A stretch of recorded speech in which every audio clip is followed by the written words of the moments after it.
What's up, guys? This is Mr. Lion at Lion Talk YouTube channel. Got the old Yahuwah shirt on there. Basically, this is going to be the reason why my wife and I went vegan.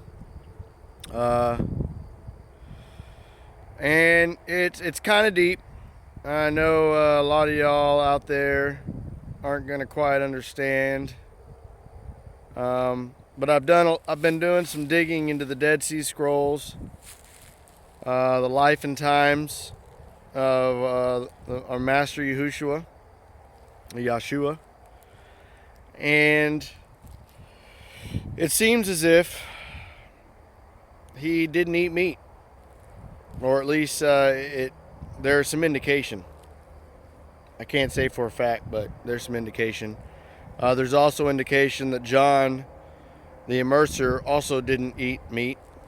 What you see in the scriptures where he ate locusts and honey, that's not true. He ate, tree food. So, and there are some historians, if you look at other documents like Josephus, Hegesippus, and more, but what they basically say is that basically it's the Romans calling the followers of the Messiah and those within the group weak tree eaters. So, or tree food eaters. So the indication there is that they usually ate nuts and fruit and vegetables and wheat. And that could be an indication as to how they were pure. Now, there's also some indications in the book of Enoch that we were never meant to actually eat meat in the first place. And if you look in the scriptures about the part in the wilderness where Yahuwah was feeding them off of the manna, it wasn't until they groaned and spoke against him and blasphemed against him that he actually provided those birds to eat. And he wasn't happy about it. So indications are that wasn't the original way. And we're going to cover over a lot of things on this channel. I'm not really too interested in getting, the biggest channel in the world or anything like that, although I would like you guys to subscribe and stay updated. But my whole goal here, which is why I haven't been putting up a lot of studies on Facebook, is because once I started going into the older documents, the Dead Sea Scrolls, which I don't know if y'all know this, there's like 850 manuscripts. But once I started putting the pieces together, and we have a good little think tank study group that are kind of have the same mindset as me, that we don't really care too much what the truth is. Basically when it comes to doctrinal stances like your rabbinical Judaism, which a lot of y'all probably don't know, but that's Pharisees basically, because they were the only sect or group. I don't know if y'all know this, there was like 5 or 6 different Judaism groups back in the time of the Messiah. It was a very looking back at it now in history, it's very confusing to get it all set together. And when you use books like the Habakkuk Pesher, which was also in the Dead Sea Scrolls, which is a commentary, a Pesher method of of looking at the book of Habakkuk, you can start to put the pieces together. There's also some other books that we use. We, call them the Nazarene Acts. But it's the Homilies and Recognitions of Clement, which was, I believe, Peter, the apostle or disciple Peter. It was his disciple, his taught one, and he basically walked around writing the things that he saw, and so it basically shows or gives you a different perspective from the acts that we have in the scriptures themselves, the canonized acts. Whereas that one's a lot of Paul's perspective, and the other one, it's not all true. You've got to really use your ability to discern. You've got to use the Ruach, and you've got to look at the big picture to see what's going on. And but it gives you a different perspective that you don't get in Paul or the Acts. So a lot of the information that I'll be showing comes from all that. But anyway, I know this is about veganism, so I just wanted to give you the idea as the understanding as to why. Get the name down there. Pretty important, that right there. Very important. As to why we decided to look into veganism in the first place. Because, to be honest with you, I've been a meat eater. I've been a carnivore basically my whole life. I was into weightlifting, bodybuilding, and I thought the only way you could get your protein was through meat and whey protein. But this study in the scriptures and learning who the Messiah actually was, not just what we're told about him, led me to look deeper into veganism itself and research the biology of humans, and figure out if we were actually created in the first place to eat meat. Now, of course, the human body is a beautiful machine, and it is capable of adapting to things, even if it's normal. So what you'll find is when you eat meat or animal products, your body is supposed to be alkaline, okay, so not acidic. And what happens is your body has to create more acid in the stomach to digest because it's not naturally occurring. When it does that, it leaches the phosphate and the calcium from your bones and muscles in order to get your pH level back to a normal. Because if your pH rises too much in either direction, you can die. I mean, it's very, very beautiful how the body works, but it's very critical to make sure you're in the right pH level, which your body does for you. It does that by leaching your body's natural calcium and phosphate. This is important because, they tell us to drink milk. They tell us to drink milk and that it's for our calcium. Problem is, drinking the milk actually leaches the calcium because it's an animal product. We have to digest it. Another thing they don't tell you is that the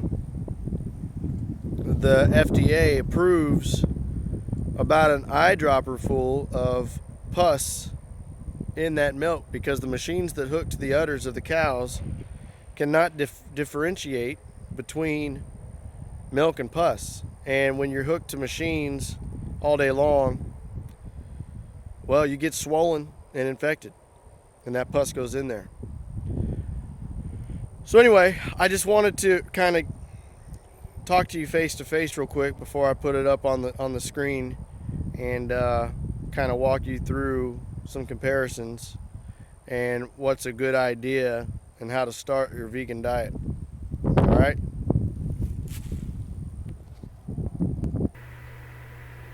All right, guys. So here we are on the screen.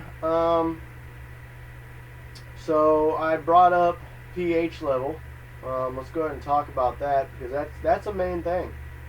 The pH range is from 0 to 14. Okay. 7 is neutral. There you go. 7 neutral. Yahuwah's number. Anything above 7 is alkaline. So anything below 7 is acidic. A healthy blood pH without cancer has acid plus alkaline balance almost equal. Actually, a healthy body is slightly alkaline, measuring approximately 7.4. Now, I've got a simple Google search up. I like to keep everything simple. Yahuwah himself is not an author of confusion. Man did this and created stuff confusing and convoluted. So I'm going to try to do all my presentations as simple and to the point and with the most simple resources that I possibly can for you guys. And as quick as I can. Okay, so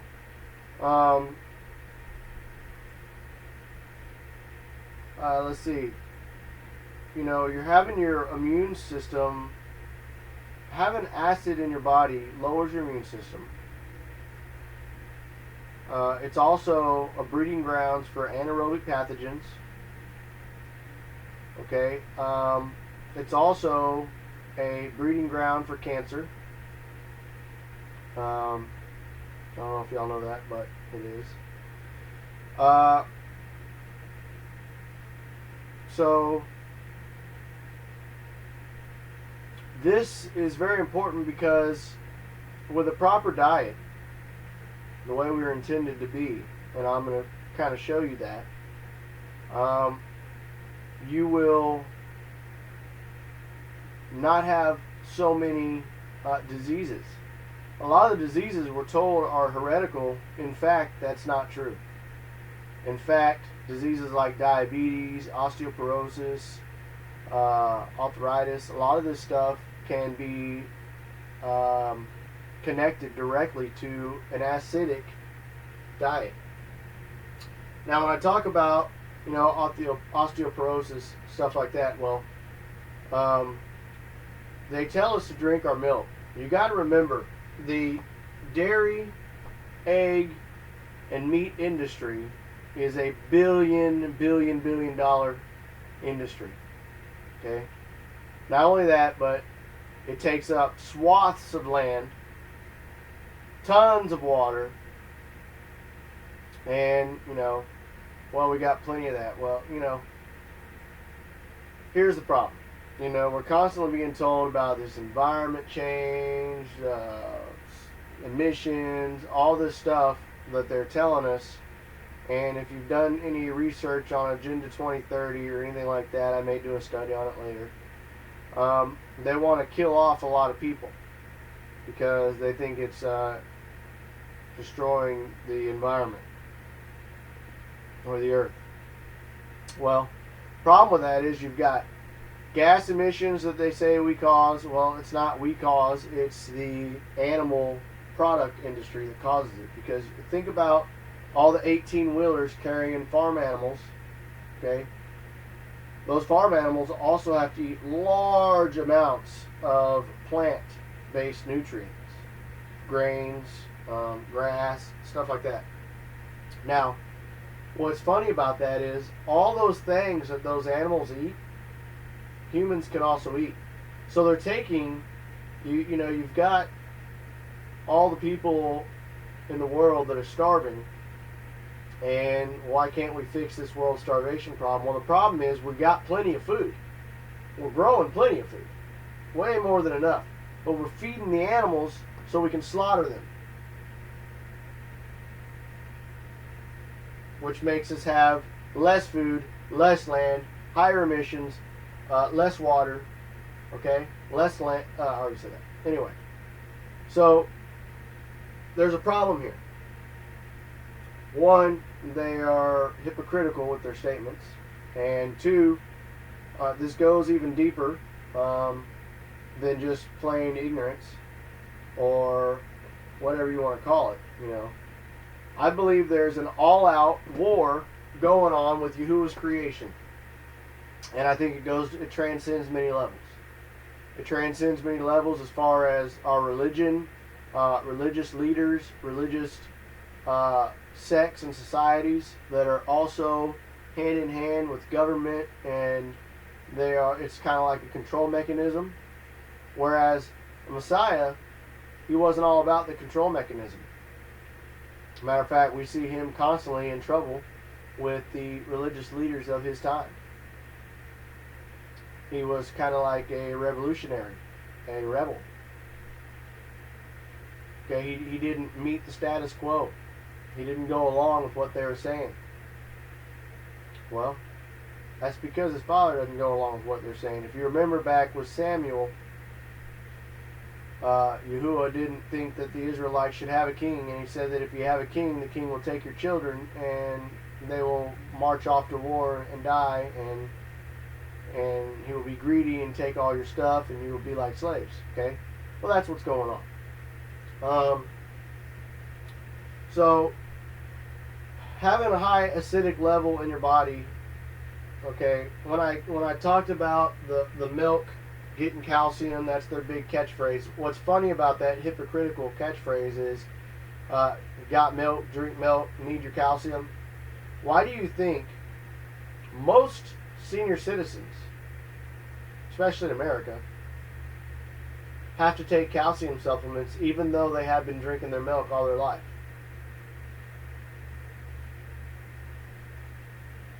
Isn't there something strange about that? Well, I told you about it earlier, and that's exactly why. The milk actually leaches your calcium for digestion. All right. So what happens when you eat animal products or meat is you have to create acid that's not naturally there, and your body creates it. And then once the body has created an acidic state, then it must fix that by leaching from your calcium and phosphate in order to go back to a safe level. Now, is eating vegan healthy? Are we biologically meat eaters? Are we biologically omnivores like we were taught in our school? Well, I mean, when you do some serious research, there's a lot of things we're taught in school that just aren't true, aside from basic arithmetic and stuff like that's useful. So I'm going to pull up a picture here to kind of do a comparison. All right.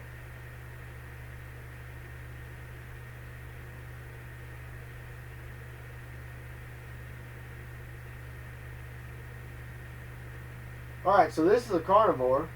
I know we're not carnivores, we're supposedly omnivores, but I want you to notice some differences here. You see these teeth? You see these teeth? Are they even remotely the same? If you notice back here in the back, they've got molars too, okay, like these. But they're not the way these are. They are sharp, okay, for slicing. This mouth also goes up and down. Okay, this jaw only goes straight down and straight up for grabbing large chunks and swallowing it whole, basically. Our mouth goes side to side and up and down, just like herbivores. There is no carnivore that has that ability. So that's one simple thing. Another thing to look at is we have a very, very long intestinal tract. Carnivores don't. Carnivores have an acidic body level, pH level, and their intestinal tract is small, very short, so that they can process and get the rotting flesh out of their body quickly. Well, we do not. We have a very, very large intestinal tract, which is like that of a herbivore, and that's what a lot of these vegans will tell you, is that we're herbivores. But through some diligent research, I've found what I think might be closer to what we are.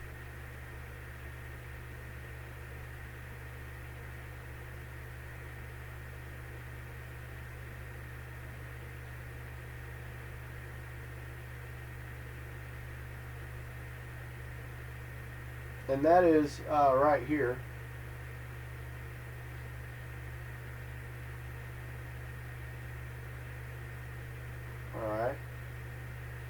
look at this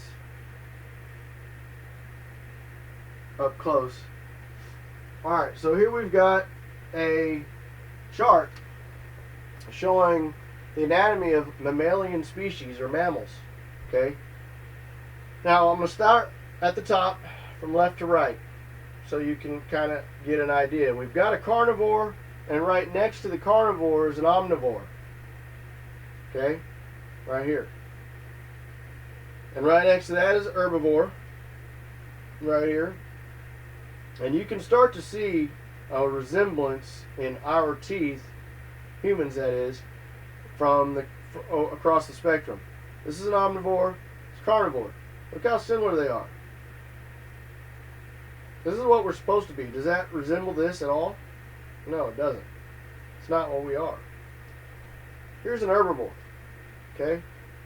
Now, what I propose, and that's not what a lot of people are proposing. A lot of people are proposing that we're herbivores. But I'm proposing that, and through my research,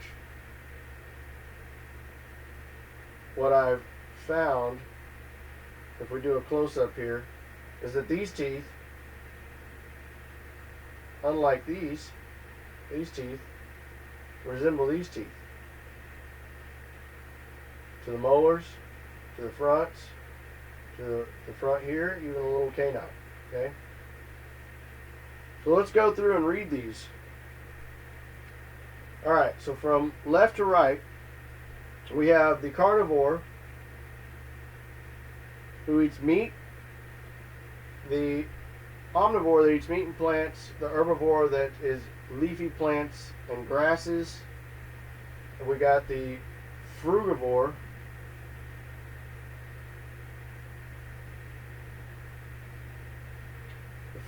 which eats fruits, veggies, nuts, legumes, and seeds. And then we've got a human, which also should eat fruits, veggies, nuts, legumes, and seeds. Alright, so in vision we got does not see in full color spectrum for the carnivore.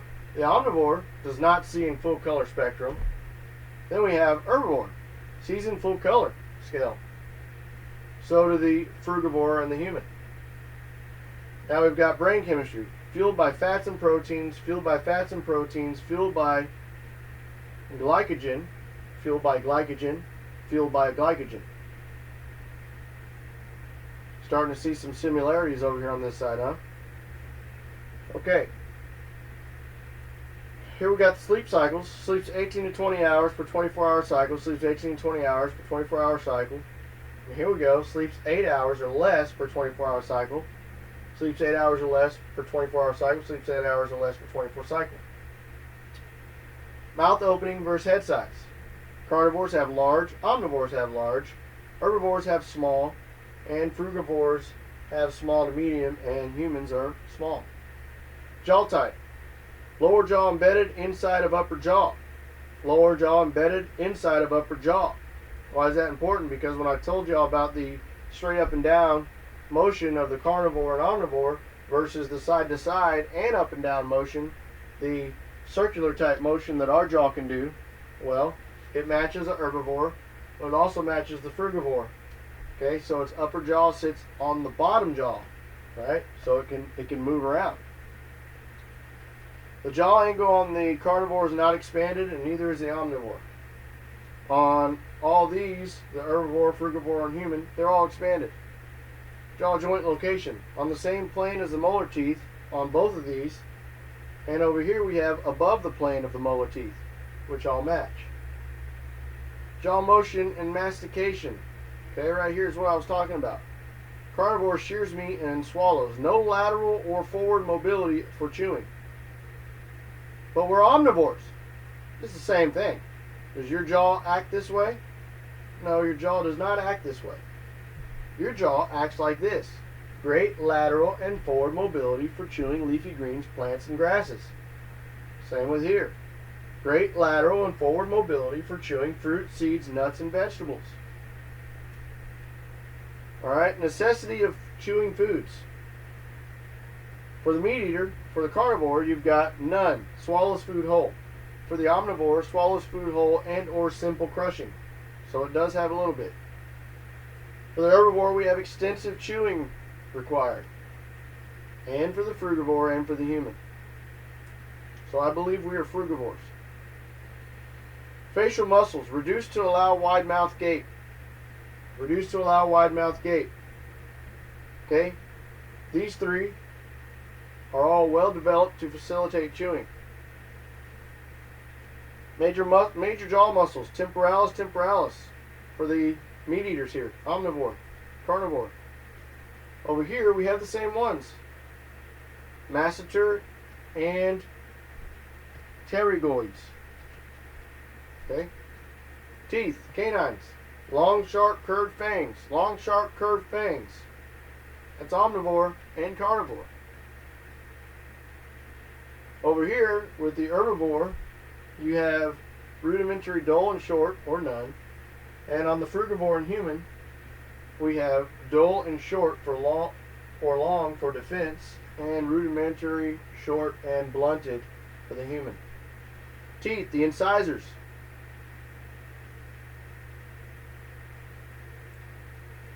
Alright. Short and pointed for the carnivore, short and pointed for the omnivore. Similar. Almost exact. For the herbivore, we have broad, flattened, and spade-shaped, which is the same all the way to the human. For the tongue, extremely rough for use in tearing meat with the carnivore, moderate to rough in the omnivore, moderate to rough in the herbivore, but we see that they're smooth, used mainly like a shovel for food in both the frugivore and the human. Salivary gland size, small in the carnivore, small in the omnivore, but large in all three, herbivore, frugivore, and the human. Salivary chemistry, acidic in both the meat eaters, but alkaline in the other three. So remember, the right side, the very right side, is your human. Okay? It matches the frugivore and the herbivore. Salivary enzymes. No carb digesting enzymes. Lysosomes. Wow, so they have no carb digesting enzymes. And neither do, what do you know, the omnivores. But if we look to the right, like the herbivores and the frugivores, also as humans, have carb digesting enzyme like tyline. Okay? So are y'all seeing something? We are not biologically set up the same as a carnivore or a omnivore. Stomach capacity is 60 to 70% of total volume of digestive tract, and the same for the omnivore.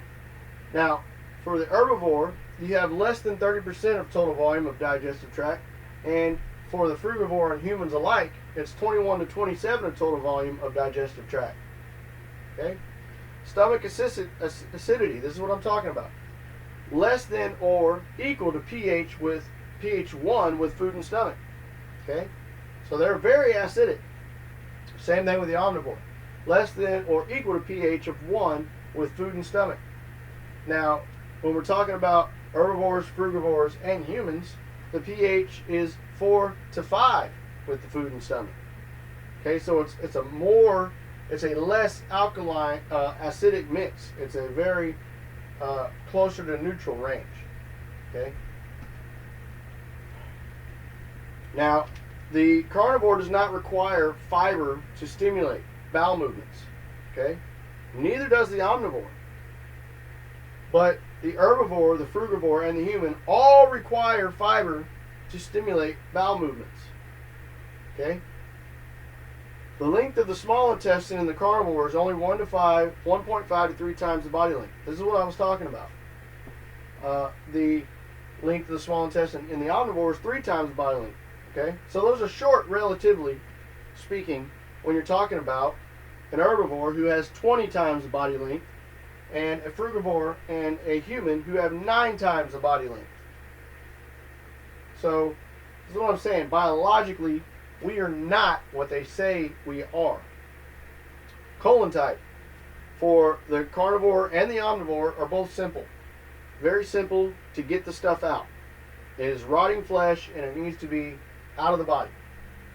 For us, it's complex. It's a different system.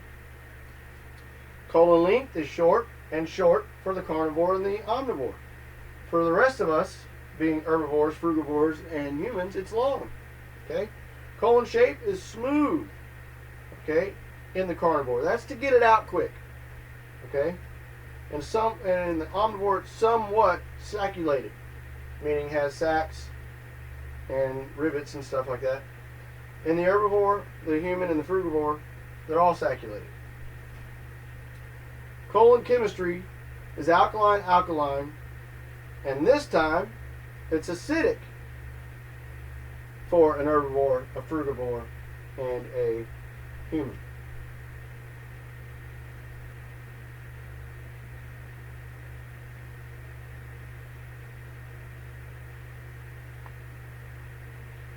All right, liver type. Complex with 5 distinct chambers in the carnivore. Complex in the omnivore, but it's simple for the rest of us. Liver size, proportionately 50% larger than others. Proportionately larger than herbivores in the omnivore. Slightly larger than frugivores in the herbivore. And when we get to the frugivore, it's proportionately relatively small, which matches what the human does. Bile flow. All right, so bile, we know that is what digests our food, okay, and in association with the muscles in the stomach that are pressing and massaging to break it down. With the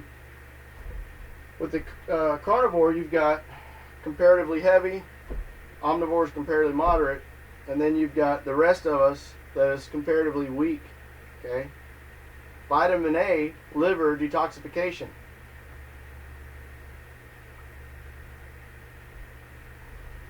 In the carnivore, they can metabolize large amounts of efficiently of vitamin A, and so can the omnivore.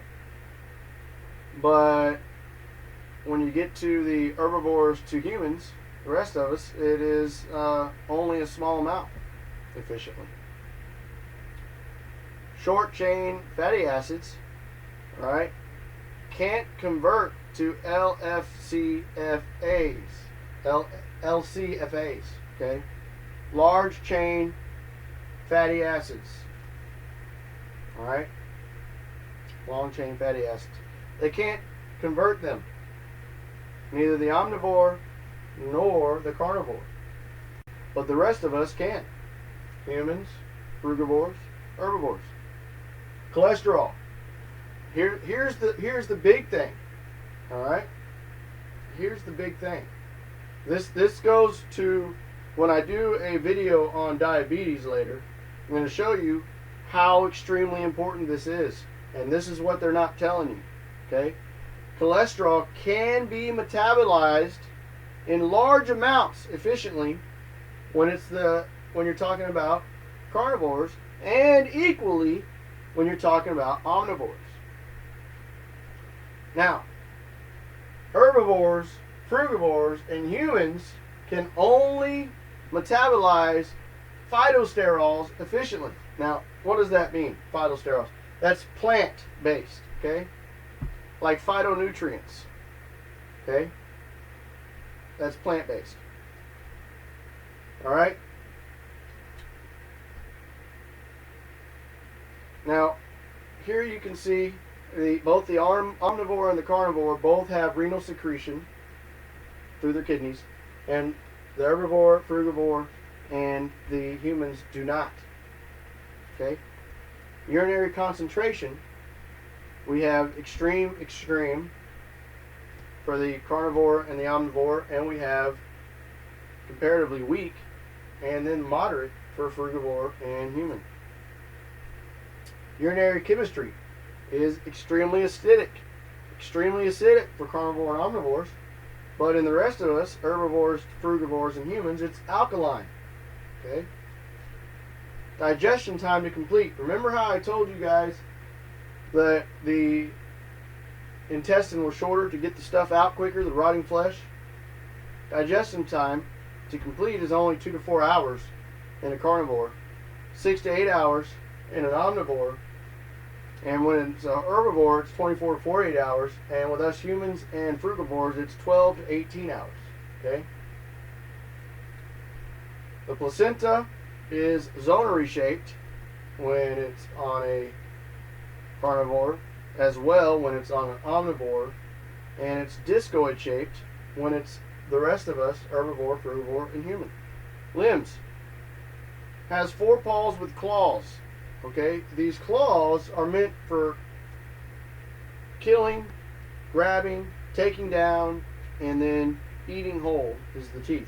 Okay, can you do that? Do you have claws? No, you don't. You have hands with fingernails, not claws. If you can't run after your own animal on all fours, take it down, and kill it and eat it whole, you do not fit in this category. Okay?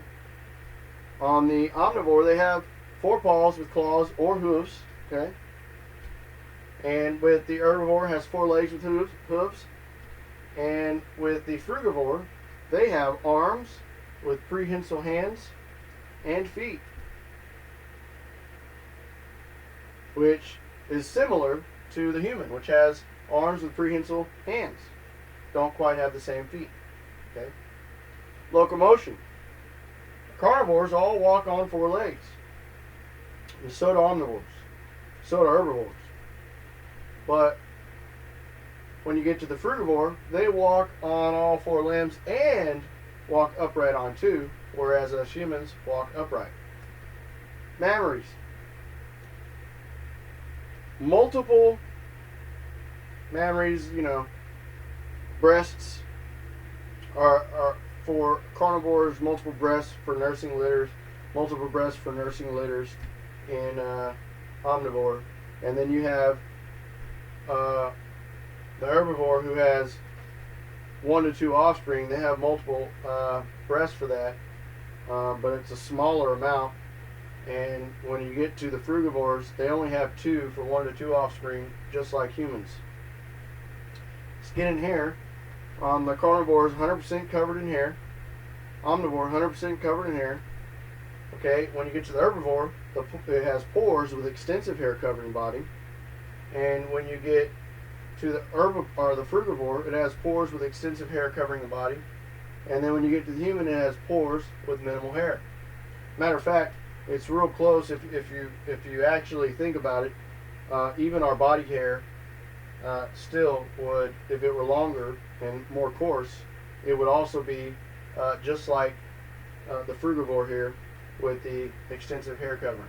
Okay. Here's another big giveaway. On the cooling system, okay, which is your sweat, a carnivore has sweat glands in paws only. Okay, but the way its major way of cooling its body is through panting. Do you pant to cool yourself? No, you don't. Omnivores also have very minimal sweat glands, okay, and only in the mammals. They also would pant. Now, when you get to herbivores, they have sweat glands all over their body, and so do frugivores and humans. So that's the main way to cool the body. Okay.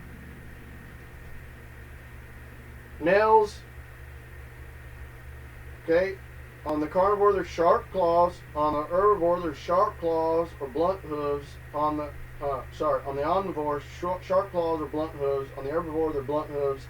And what I think, through some research, matches us better is the flattened nails of the frugivore, because we also have flattened nails.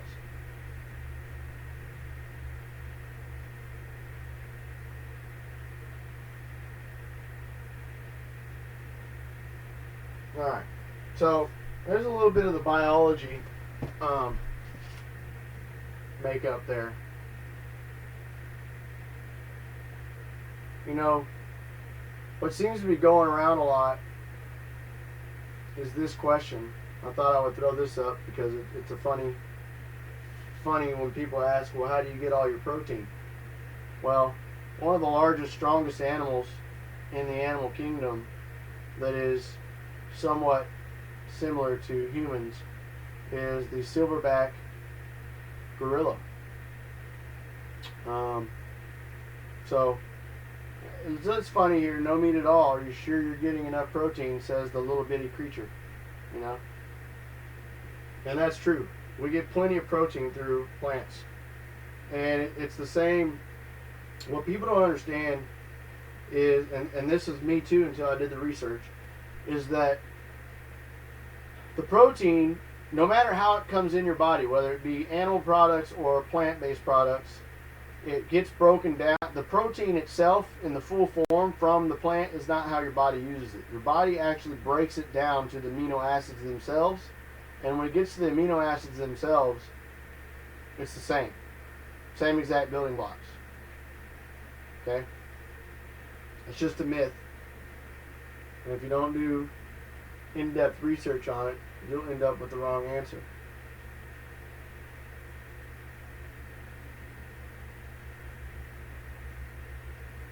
Now, my main reason for doing this started off as an ethical morality point of view, which means this was, and I told y'all, doing the studies on Dead Sea Scrolls had brought me to the conclusion that the Messiah wasn't doing a lot of eating of animals. And so, thou shalt not kill doesn't just go for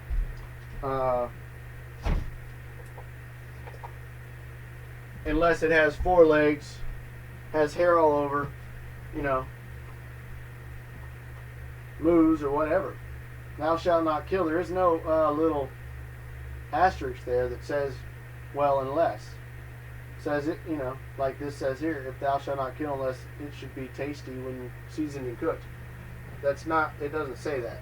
So, got to remember that. These are living creatures, and I want to bring this point up.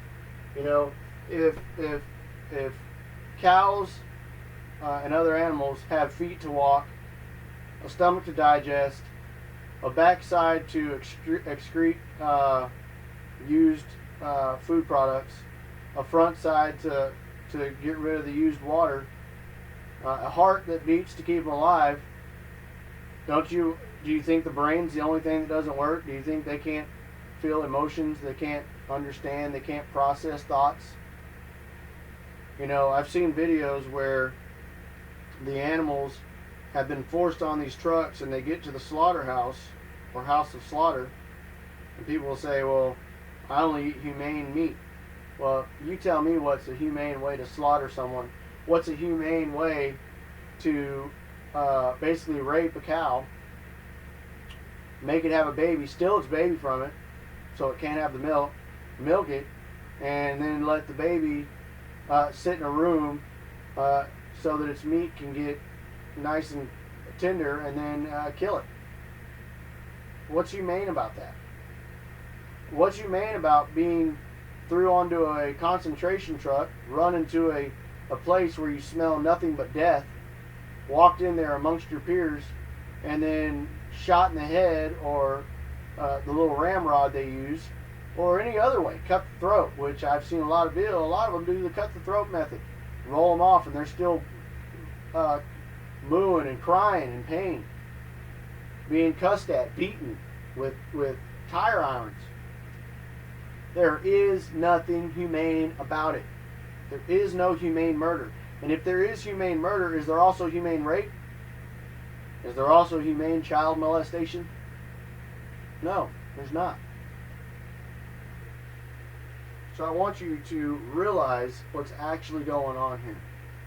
This is the creatures are also, when Yahuwah made the creatures, he saw they were good. He didn't say they were bad, they should be murdered. They were good, okay?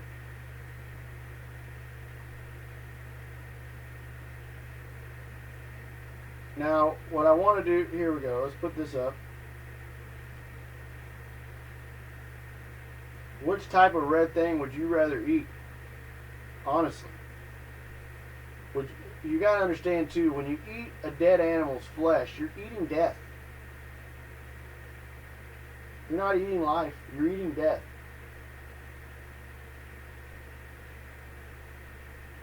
Just thought you should look that up. Or look at that. You're eating death and fear. You're eating everything that animal experiences before slaughter. Since we were on the slaughter topic, I want y'all to know what happens to baby chicks when they're male.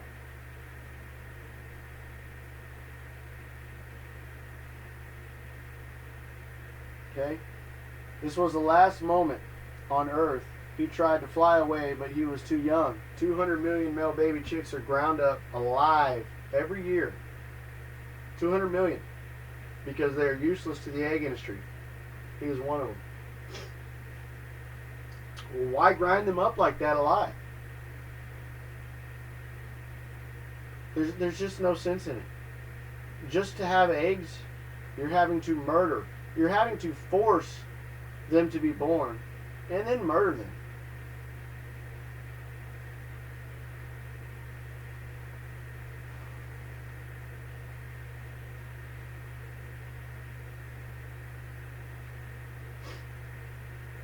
It just isn't right.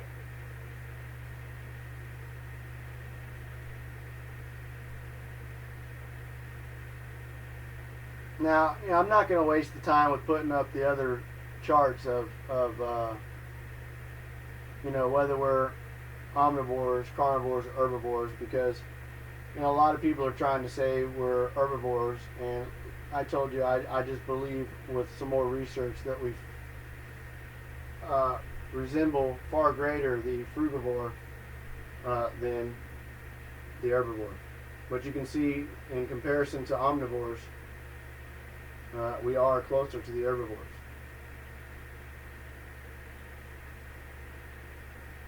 Alright, now a little bit about the environment. What kind of impact is eating animals, billions of animals, what kind of impact does it have on the environment as a whole? Well, 1 acre of land can yield 50,000, 50,000 pounds of tomatoes, or 53,000 pounds of potatoes, 30,000 pounds of carrots, or only 250 pounds of beef. Which one's more efficient, do you think? 1 acre of land can yield 50,000 pounds of tomatoes, 53,000 pounds of potatoes, and 30,000 pounds of carrots, or only 250 pounds of beef. Don't you think if we got rid of all the cow farms, we could have plenty of food for the rest of the environment, or the rest of the people? I believe so, and I believe Yahuwah does too.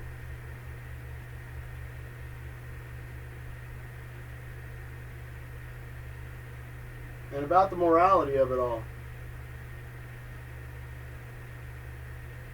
About the morality of it all, because, that was my main thing, was the morals of this. If we're to be kind to others, we're to treat others as we'd like to be treated, that doesn't have an asterisk next to it either.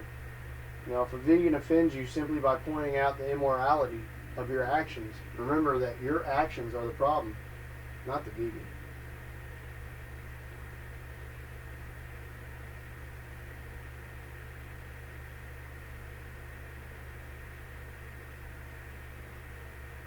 Here's some facts about water. We discussed land. Here's the facts about the water.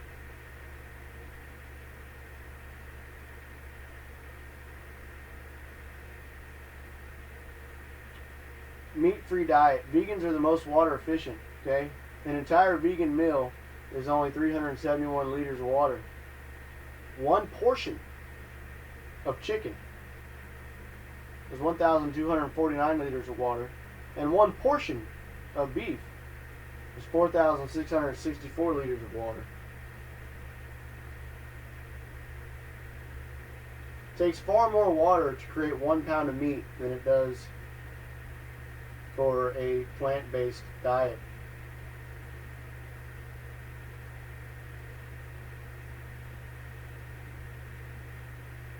I've showed you all the acre yield, but we'll do a little chart real quick, kind of to help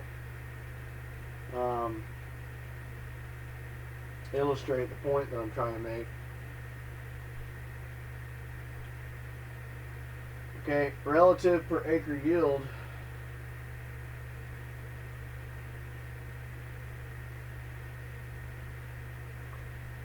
Okay, you've got beef at 20. Any kind of meat at 45, wheat at 138, corn at 211. This is how many acres it takes in a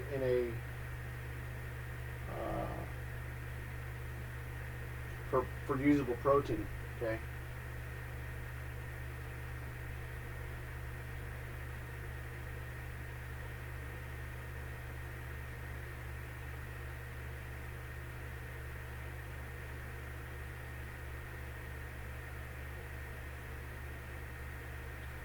Now this is the carbon footprint of all people depending on their diet type, and this is the CO2 emissions. Okay, so meat lover is the top of the list. Average, no beef. Vegetarian is a little higher because the vegetarian has dairy, eggs, also in their diet, but a vegan doesn't. So far less of a carbon footprint.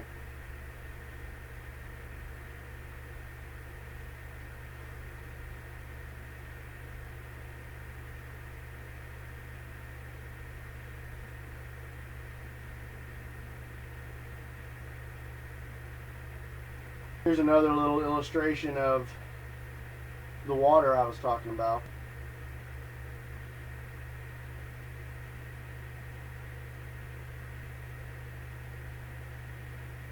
Okay, remember how I said per pound? The amount of water required to produce 1 pound of meat is 2,500 gallons. Fruits and vegetables, it's only 30 gallons. So there's really no need to be deficient on water.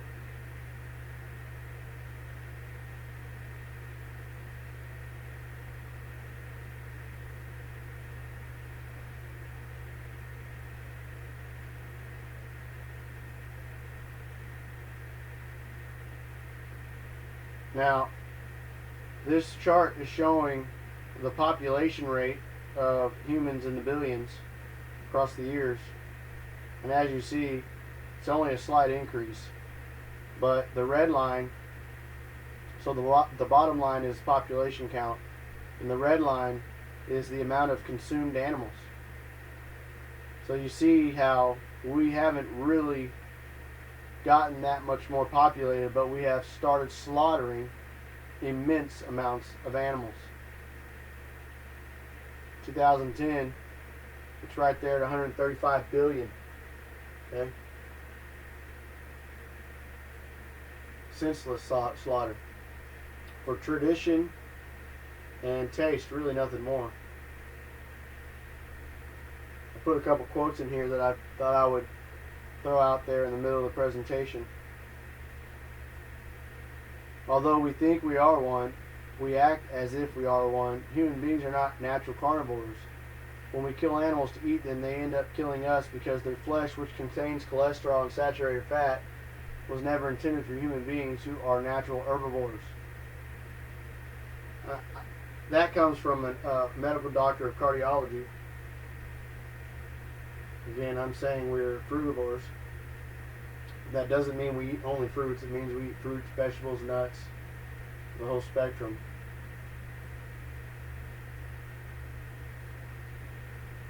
Okay, so remember, all the food that we grow that's human consumable these animals eat. Okay? So what they eat, we could also eat. So there's really no point in feeding it to them when we can eat it too. This is a little chart of the waste that these animals are producing. Much of the U.S. livestock is raised on industrial operations that produce many times their animals' weight in manure. Immense lagoons used to store waste can degrade the surrounding air and water. So not only is this going on, but they're also basically polluting the environment. U.S. livestock produces perhaps 900 million tons of waste annually, about 3 tons of manure for each American. It's not very efficient. The weight equivalent of that manure as measured in Toyota Priuses, 2 cars, for each American. An 1,100-pound beef cow can produce manure at a clip of about 14.6 tons annually. That's the weight of about 10 cars for 1 year of a cow. Iowa's hogs produce at least 50 million tons of waste annually, about 16.7 tons of manure for each of the 2,988,000 residents of the state. 16.7 tons of manure for each resident of the state. That's the weight equivalent to 11.4 cars. And what they do is they put these in little ponds they make, and it just sits there and leaches into the soil, underground aquifers, you name it.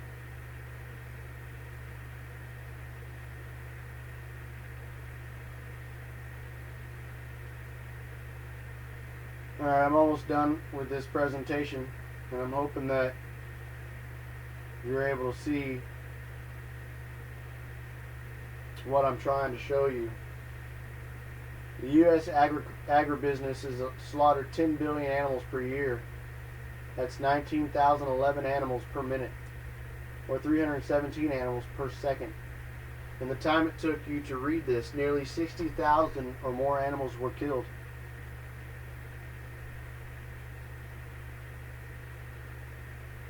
Now, the reason why this is so important, because, being part of a movement, trying to make change, you should change in yourself what you want to see in the world. So, a lot of people want to be some kind of activist. They put on a t-shirt, don't change anything about them. That's not being an active person. Okay? But this can. You simply change your diet, and you're no longer involved in fueling the reason why these people are doing this.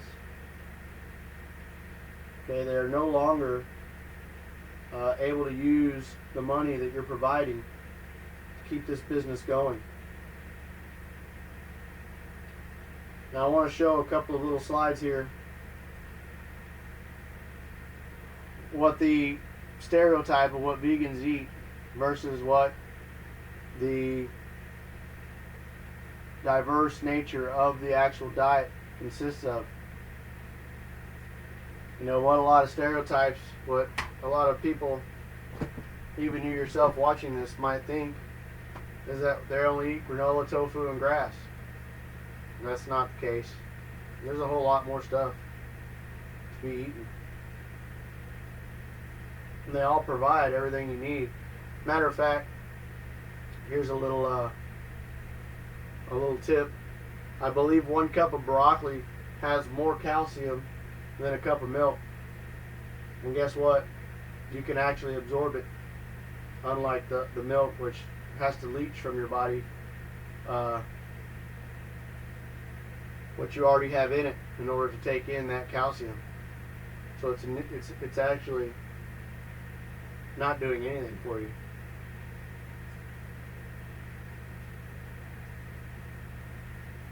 Here's another little example of the stereotype of what vegans eat versus the truth.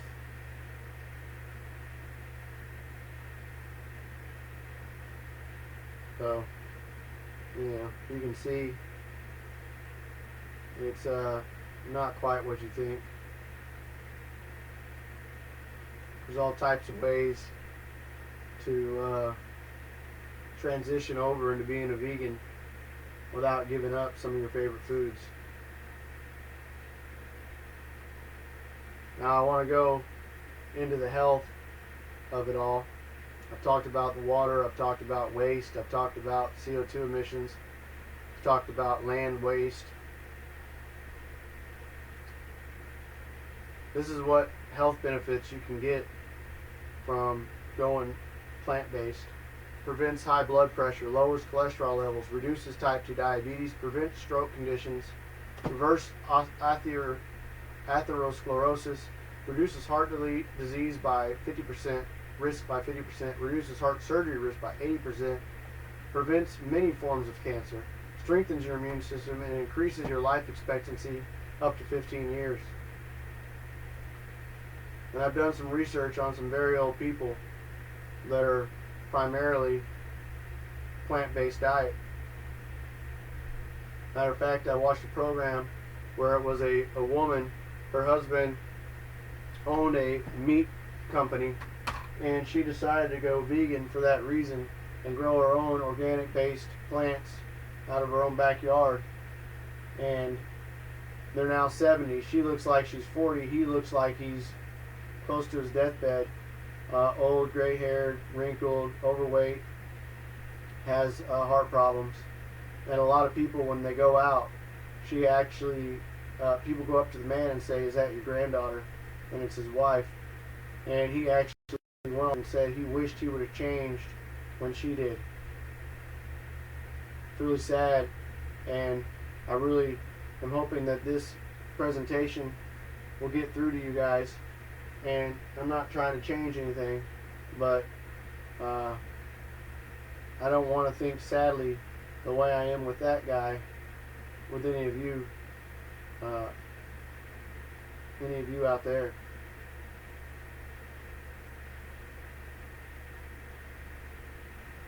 I'm going to hit a couple of myths real quick, show you a proper vegan diet, and then we'll move on. I'll do other videos, but this one's getting kind of long. Fallacies and facts about vegetarianism. Of course, veganism is the same, except for vegetarians eat eggs, dairy, and cheese, where vegans do not, and you shouldn't, because those also contain the same acidic properties. Okay, if vegetarian diet is unhealthy, that's a fallacy. The fact is, it is the position of the American Diabetic Association and the Dietitians of Canada that appropriately planned vegetarian diets are healthy, nutritionally adequate, and provide health benefits in the prevention and treatment of certain diseases.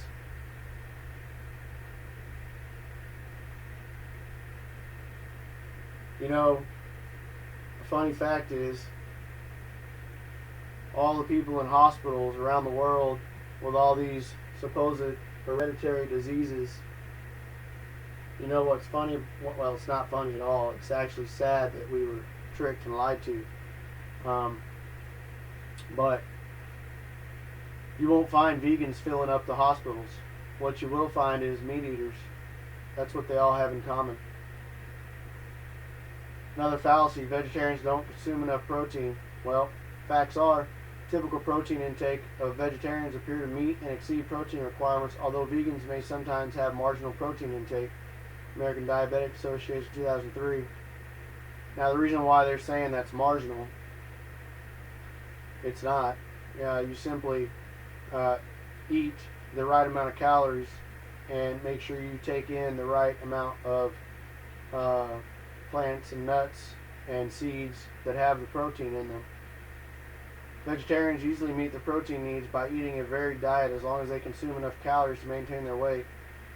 It is not necessary to plan combinations of foods. A mixture of proteins throughout the day will provide enough essential amino acids. Sources of proteins are beans, lentils, tofu, nuts, seeds, tempeh, chickpeas, and peas. Many common foods such as whole grain bread, greens, potatoes, and corn quickly add to protein intake. So this isn't something you have to really spend a lot of time on. You can simply just change your diet. And I'm going to continually update our transition, my wife and I, from meat eaters to vegans. And you'll see right here comparison for a balanced diet for meat eaters and a balanced whole food plant-based diet. Okay, so you want to have 2 to 4 servings of 1 piece or a half cup every day of fruit. Vegetables, you need to have all types, including starchy. Eat as much and as many different colors as possible each day. For your whole grains, such as brown rice, barley, quinoa, oats, amaranth, whole wheat, whole grain pasta, and sprouted grains, 6 to 11 servings, half cup cooked, or 1 slice whole grain bread daily. Leafy green vegetables such as collard, spinach, and kale, eat at least 2 to 3 servings, 1 cup raw or half cup cooked per day. Legumes, which are beans, peas, lentils, seeds, consume 2 to 3 servings, half cup cooked legumes, or a tablespoon of seeds every day. And then we have high fat whole foods such as avocados, nuts, olives, whole food sweetened treats, dairy substitutes, which almonds, rice, oat, soy. A lot of people have a soy problem where it kind of messes with their ability to digest soy. So you can always change it to almond milk or rice. And there's a lot of vegan foods that are soy free. Okay, so don't let that stop you.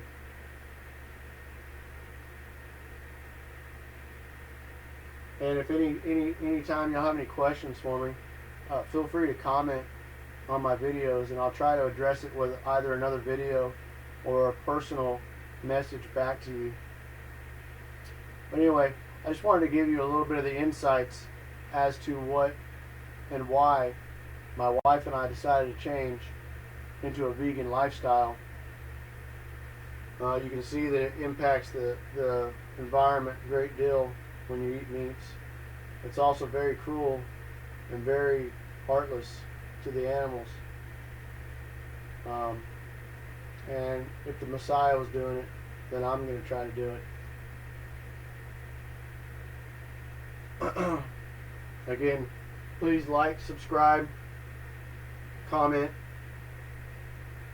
This channel will be used to try to expose some of the lies and show the truth with a lot of scriptural insights and research that I'm doing.